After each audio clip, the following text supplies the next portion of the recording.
नमस्कार, मैं हूं अंकिता सिंह और आप देख रहे हैं सिटी बिग न्यूज। भाई, फिलहाल सितंबर का महीना जा चुका है और अक्टूबर का महीना चल रहा है। ये खासतौर से क्यों गिनवा रही हूं, क्योंकि जो बच्चे प्लस टू के बाद कॉलेज में एडमिशन लेते हैं, सितंबर एक लास्ट महीना उनके पास होता है जहां उनकी काउंसलिंग होनी होती है और उसके बाद जो है एडमिशंस बंद हो जाते हैं। और आज की वीडियो खासतौर से उन्हीं बच्चों के लिए, उन्हीं बच्चों के पेरेंट्स के लिए जो एडमिशन लेना चाहते थे लेकिन एडमिशन उनका जो है मिस हो गया है। अब इस चीज की बड़ी जबरदस्त टेंशन, डिप्रेशन उन्हें है कि क्या किया जाए। जो साल खराब होता हुआ नजर आ रहा है उससे किस तरीके से बचा जाए, क्या हम कर सकते हैं, क्या पढ़ सकते हैं जिससे ये हमारा टाइम भी बचे और इसका यूटिलाइजेशन भी जो है बहुत अच्छा हो। और इस चीज की डिस्कशन करने के लिए आज आपको फिर से लेकर के आई हूँ हिसार शहर की आवर्स एकेडमी में। वैसे पूरे हरियाणा, राजस्थान या जो आसपास के स्टेट्स हैं, हर कोई जानता भी है इस एकेडमी के बारे में, आवर्स एकेडमी। और आवर्स एकेडमी के डायरेक्टर हैं सुरेंद्रपुरिया जी, मेरे साथ हैं। सब स्वागत है सिटी बिग न्यूज। आपका बहुत बहुत स्वागत है। आपके दर्शकों का भी आवर्स एकेडमी प्रांगण में बहुत बहुत अभिनंदन जी। बहुत बहुत शुक्रिया।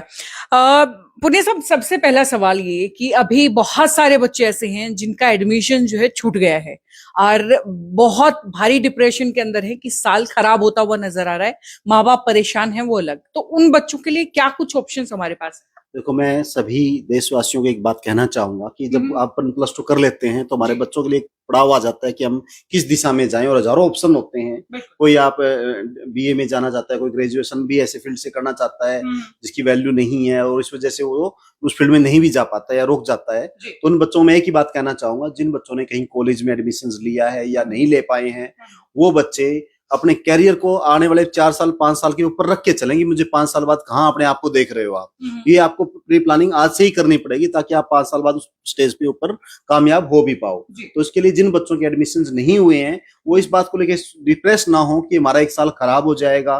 खराब जो वर्ड है स्टडी में कभी नहीं होता। अगर आप एक साल ड्रॉप भी कर लेते हो या रिपीट भी कर लेते हो, एक साल 2 कदम पीछे, अगर आपको लंबी छलांग लगानी है तो 2 कदम पीछे खींचने ही पड़ेंगे लंबी छलांग को लगाने के लिए। अगर आपने प्लस 1 प्लस 2 में अच्छी स्टडी नहीं की है, अगर एक साल आप अच्छी प्रॉपर तरीके से स्टडी करना भी चाहो तो ड्रॉप करना कोई बुराई नहीं है। बच्चे ऐसे बहुत हैं जो एक साल 2 साल ड्रॉप करके भी अपने आप को कामयाब बना पा रहे हैं। तो आप डिप्रेशन में ना हो, 1 साल 2 साल लग भी जाएंगे तो कामयाबी अगर हमें मिल जाती है तो ये कोई नहीं देखता कामयाब होने के बाद कि उसके पीछे आपने कितनी असफलताएं देखी हैं या कितने साल आपने ड्रॉप किया, ये मायने नहीं रखता। तो सबसे पहले आप अपना टारगेट डिसाइड करें कि हमारा विजन क्या है। अगर आपने मेडिकल नॉन मेडिकल से प्लस 2 कर ली है और सिंपल ग्रेजुएशन में जा रहे हो तो मुझे नहीं लगता कोई ज्यादा बेनिफिट आपको होगा। तो आप बेटर ये रहेगा कि आप 1 साल ड्रॉप करें, मेडिकल नॉन मेडिकल स्ट्रीम के साथ आप आईआईटी नीट जैसे एग्जाम्स की तैयारी कर सकते हैं और साथ में बीएससी एग्रीकल्चर, वीएस, वीएलडी, ऐसे कोर्स भी बहुत हैं जिनके अंदर छोटे छोटे कोर्स में एडमिशन हो जाए।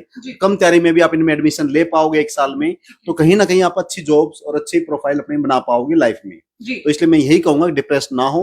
आप आवर्स में आके कभी भी एजुकेशन से रिलेटेड कोई भी गाइडलाइन लेनी हो, पेरेंट्स है वो भी कभी भी आके आवर्स में मिल सकता है। तो हम ये उम्मीद करते हैं कि आपको अच्छा गाइडेंस यहाँ मिलेगा, क्योंकि यहाँ कैरियर काउंसलिंग के लिए, यहाँ कैरियर अपॉर्चुनिटी के लिए जो स्टाफ रखा हुआ है, कैरियर मोटिवेशनल जो स्पीकर्स हैं वो सब लगे हुए हैं एकेडमी में। 8-10 स्टाफ की टीम है जो सिर्फ बच्चों की काउंसलिंग के लिए लगाई हुई है, कैरियर काउंसलिंग के लिए। बेहद जरूरी भी है, क्योंकि आज के दिन मेरे ख्याल से लगता है कि हमारी जनरेशन के अंदर ये सबसे बड़ी समस्या रही है कि काउंसलिंग हम लोगों के पास नहीं थी। कभी समझ में ही नहीं आया कि किस मोड़ पर क्या कदम उठाना चाहिए या क्या ऑप्शंस हमारे पास है। आज के दिन सबसे बढ़िया ऑप्शन अवेलेबल है, बहुत ऑप्शन है मैम। मैं तो यही कहूंगा कि जैसे जो बच्चा ग्रेजुएशन कर भी रहा है अभी भी, तो उन बच्चों को पहले क्या होता था, हम 3 साल या 4 साल ग्रेजुएशन करने के बाद ही प्लान करते थे कि हमें किस जॉब में जाना है। लेकिन आजकल बच्चे इतने अवेयर हैं कि प्लस 2 के बाद ही 2-2 स्टेप पे चलते हैं। ग्रेजुएशन कर रहे हैं, नॉन अटेंडिंग भी कर रहे हैं, अटेंडिंग करते हुए भी वो एसएससी, एचएसएससी ऐसी गवर्नमेंट जॉब की तैयारी अभी से स्टार्ट कर देंगे ताकि जब उनकी ग्रेजुएशन पूरी हो तो वो बच्चे एसएससी के हर कॉम्पिटिटिव एग्जाम्स को उसी टाइम क्रैक कर पाए। अच्छा, यही एसएससी का जिक्र आपने किया, तो क्या आवर्स एकेडमी उन बच्चों के लिए खासतौर से जिनका शुरुआत में मैंने जिक्र किया, जिनका 1 साल ड्रॉप हो गया है या जिसने कर भी दिया है जानबूझ करके, तो उनको क्या एसएससी की तैयारी करवानी है? बिल्कुल मैम, हमारे यहाँ पे क्या है, सुबह 9 बजे से लेकर शाम को 5-5 बजे तक बैच चल रहे हैं। जिन बच्चों ने डिस्टेंस से ग्रेजुएशन कर रहे हैं उन बच्चों के लिए बेस्ट ऑप्शन है कि आप सुबह आओ, शाम 3 बजे तक क्लासेज होती हैं, उसके बाद 6 बजे तक डाउट सेशन और लाइब्रेरी चलती रहती है और पूरे साल बैच चलते हैं ये। और मैं मानता हूँ कि किसी भी कॉम्पिटिटिव एग्जाम्स को क्रैक करने के लिए आपको 2 या 3 साल लगाने भी पड़ते हैं। तो आपको ग्रेजुएशन होने के बाद 2-3 2-3 साल लगाना के टाइम आपको ना ही मिलता है, और क्योंकि लाइफ बहुत फास्ट है, तो ये टाइम आपको ग्रेजुएशन के साथ साथ ही निकालना पड़ेगा, ताकि ग्रेजुएशन इधर से ग्रेजुएशन कंप्लीट हो, इधर से आप हर गवर्नमेंट जॉब के लिए फाइट करने के लिए कैपेबल बन पाए। तो ये बहुत जरूरी है। वही अगर डिफेंस में जिन बच्चों को जाना है तो उनके लिए ये अपॉर्चुनिटी है या जो है मिस अपॉर्चुनिटी? नहीं, ये बहुत बड़ी अपॉर्चुनिटी रहेगी। जिन बच्चों ने +2 कर ली है नॉन मेडिकल मेडिकल से, या जिन बच्चों को आगे डिफेंस में जाना है, तो बच्चे, वैसे तो हम ये कहते हैं कि 10th के बाद ही आपको प्लान बना लेना चाहिए कि मुझे डिफेंस में जाना है या IIT नीट में जाना है, उसके हिसाब से रूपरेखा बनती है। तो जो बच्चे 10th करके अभी +1 कर रहे हैं कहीं से, या +2 कर रहे हैं मेडिकल या नॉन मेडिकल स्ट्रीम से, तो मैं उनको यही कहूंगा कि आप अभी से ही कॉम्पिटिशन की तैयारी में लग जाएं, क्योंकि आने वाला जो दौर है वो कॉम्पिटिशन का है। सिलेबस में कोई फर्क नहीं पड़ता कि आपके 5% कम आ रहे हैं, 5% ज्यादा आ रहे हैं, क्योंकि 50-60% के बाद सारे बच्चे इक्वलेंट। अगर आपके पास 100% मार्क्स भी हैं, तो उस मार्क्स के बेस पे आपको कोई डायरेक्ट जॉब देने वाला नहीं है। एग्जैक्टली, ये बात बिल्कुल सच है कि आप अपनी परसेंटेज की बजाय अपने सिलेबस के ऊपर फोकस कीजिए, ताकि कल को कंपटीशन में जब आपको स्टैंड करना हो तो उस कंपटीशन को फाइट कर पाए, फेस आप कर पाए। अच्छा, ये तो सब बात हुई +2 के उन बच्चों की जिन्होंने +2 कर ली है या ड्रॉप आउट करने वाले हैं। अब 10वीं क्लास के बच्चों पर हम आ जाते हैं, क्योंकि आधे से ज्यादा सिलेबस उनका हो चुका है, और बहुत सारे बच्चे ऐसे हैं कि अब जो जिनको स्ट्रेस इस चीज का आने लगा है कि भाई किसी एक सब्जेक्ट में हम पिछड़ते जा रहे हैं, वीक होते जा रहे हैं, और आगे इसकी भरपाई करनी पड़ेगी। तो क्या उन सब्जेक्ट्स को, वीक सब्जेक्ट के लिए हम किस तरीके से मजबूत कर सकते हैं? तो अंकिता जी, आपने बहुत ही बढ़िया क्वेश्चन पूछा है, और ये क्वेश्चन पूरे हरियाणा वासियों के लिए भी एक बड़ा अच्छा आंसर जाने वाला है इसके लिए मेरी तरफ से। तो मैं सभी पेरेंट्स को एक ही बात कहूंगा, बच्चों को भी एक ही बात कहूंगा, क्योंकि आपका देखो मार्च में एग्जाम्स हो जाते हैं और अप्रैल में आप तैयारियों में लग जाते हो, और सितंबर तक लगभग क्या है 70% सिलेबस सभी जगह कवर हो जाता है।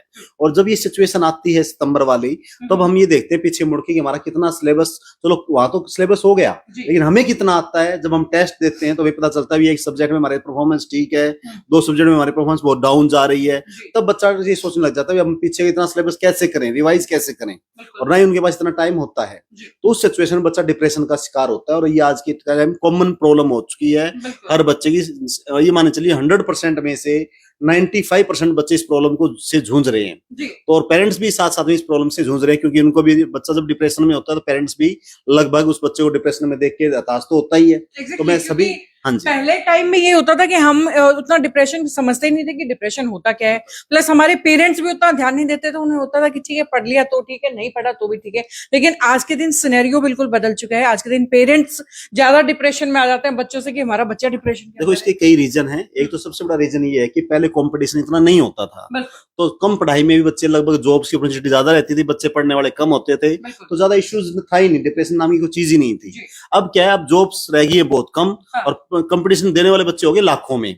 तो अब इतना कंपटीशन है, बच्चों को क्रैक करना है, तो नेचुरल सी बात है डिप्रेशन तो आएगा ही। अच्छा, सबसे बड़ा इशू क्या आता है डिप्रेशन आने का, या टाइम सिलेबस बच्चे का जो कवर हो जाता है और फिर भी रिजल्ट्स नहीं आता, उसका एक ही रीजन है कि बच्चे क्या करते हैं, टाइम को मैनेज नहीं कर पाते हैं, टाइम टेबल नहीं बनाते हैं कि हमें सेल्फ स्टडी का टाइम टेबल मुझे हर सब्जेक्ट में इक्वल डिवाइड करना चाहिए। टाइम मैनेजमेंट प्रॉपर ना होने की वजह से बच्चा डिप्रेशन में जाता है। एक सब्जेक्ट तो होता है सारा दिन पढ़ता हो, 2 सब्जेक्ट को हाथ ही नहीं लगा रहा, तो सबसे बड़ा रीजन यही है। उस सिचुएशन को देखते हुए अवर्स ने क्या किया है, अभी हमारे पास अक्टूबर से लेकर दिसंबर या जनवरी तक 3 या 4 महीनों के हम कैप्सूल कोर्स स्टार्ट करते हैं उन बच्चों के लिए जो 10th में है, या +1 +2 मेडिकल नॉन मेडिकल में कहीं भी पढ़ रहे हैं, उनका सिलेबस कमजोर जा रहा है, तो उन बच्चों के लिए हम इंडिविजुअल सब्जेक्ट स्टार्ट करते हैं शाम को 2 से 5 बजे की टाइमिंग्स में।